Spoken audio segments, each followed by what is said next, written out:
दोस्तान मोहतरम व मोहतशम, आज एक साहब मेरे पास तशरीफ़ लाए और आके रोने लग गए। तो मैंने उससे पूछा, जनाब मामला क्या है?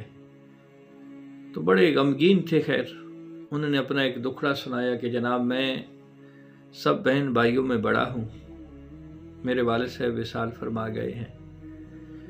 तो मैंने बड़ी कोशिश और मेहनत के साथ अपने छोटे बहन भाइयों को पढ़ाया भी है, किसी एक अच्छे मकाम पे पहुंचाया भी है।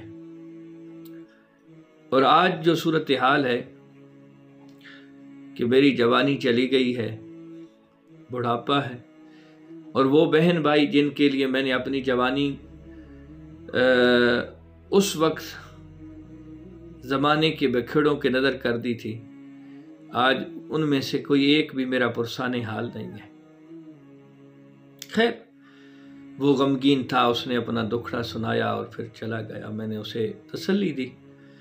उसके बाद मेरे ज़हन के अंदर आया कि इसके हवाले से कुछ थोड़ी सी आगाही के लिए एक अपना पैगाम रिकॉर्ड करवाया जाए। तो इस हवाले से मैं सिर्फ एक ही गुजारिश आप हजरात के सामने रखूँगा कि नबी करीम अलैहिस्सलाम ने फरमाया कि जो बड़ा भाई है उसका अपने छोटे बहन भाइयों पे ऐसा ही हक है जिस तरह औलाद पे वालिद का हक होता है।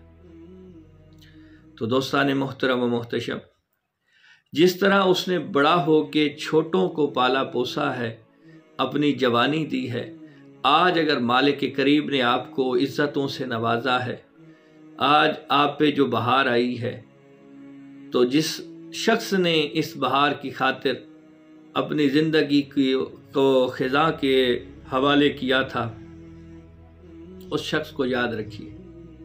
लाजिम नहीं है कि आप उसे पैसे दें, लाजिम नहीं है कि आप उसकी ज़रूरियात को पूरा करें। हो सकता है आपकी मोहब्बतों से ही वो बंदा ठीक हो जाए। तो दोस्तान मोहतरम, जिन्होंने आपके लिए अपना सब कुछ वक्फ किया है, उनका इतना हक तो बनता है। सरकार करीम अलैहिस्सलाम ने फरमाया, बड़े भाई का हक छोटे बहन भाइयों पे ऐसे है जिस तरह औलाद पे वालिद का हक होता है।